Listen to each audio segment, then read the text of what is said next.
Closing stock का formula क्या मिल गया हमें? Closing stock equal to opening plus purchase minus cell.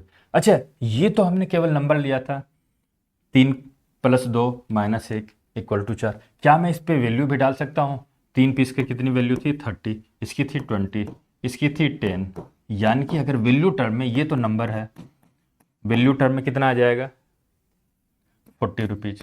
40 rupees का क्लोजिंग स्टॉक है हमारे पास। अब मैं आपसे एक चीज़ पूछता हूँ, ये हमारा स्टैंडर्ड फार्मूला है, ठीक है। मुझे अगर इसको अलग करना, मुझे अगर कॉस्ट ऑफ सेल जानना है, ये सेल क्या है? ये कॉस्ट ऑफ सेल है,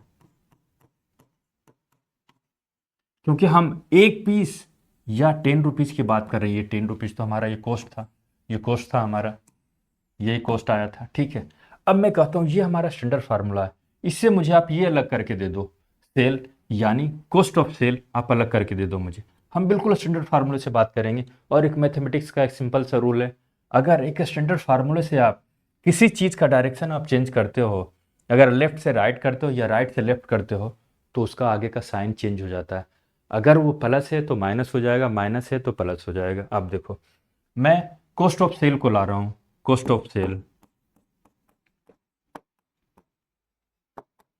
कॉस्ट ऑफ सेल में क्या है? ये माइनस साइन है। मैंने इसका डायरेक्शन चेंज किया, अभी राइट था, मैंने लेफ्ट ले लिया, ये क्योंकि मुझे चाहिए था कॉस्ट ऑफ सेल। अब मैं एज इट इज लिखूंगा, क्लोजिंग स्टॉक को मैं लेफ्ट से राइट ले जा रहा हूं, या मैं स्टैंडर्ड फार्मूला पहले लिखता हूं, ओपनिंग स्टॉक प्लस परचेज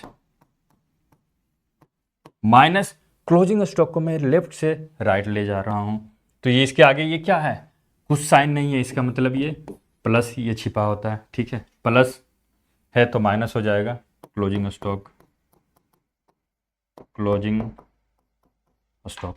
यानी कि कॉस्ट ऑफ सेल का फार्मूला मेरे पास ये आ गया, opening stock plus purchase minus closing stock. कुछ भी रटने वाली बात है, कितना सिंपल है ये। एक स्टैंडर्ड फार्मूला आपको ये ध्यान रखना है, जो कि हमने आपको सिस्टमेटिक तरीके से बताया। अब क्या हम इसको टेस्ट कर सकते हैं? ओपनिंग स्टॉक कितना था हमारे पास? 30 रुपये का, ठीक है। परचेज हमने कितने का किया था? 20 रुपये का, माइनस क्लोजिंग स्टॉक मेरे पास कितना रह गया था? 40 = 30 + 20 50 - 40 10। कॉस्ट ऑफ सेल कितना आया? 10।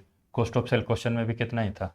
10 ही था ना। देखो आप, एक पेन का प्राइस 10, टेस्ट हो गया। कितना आसान है ये, कितना आसान है।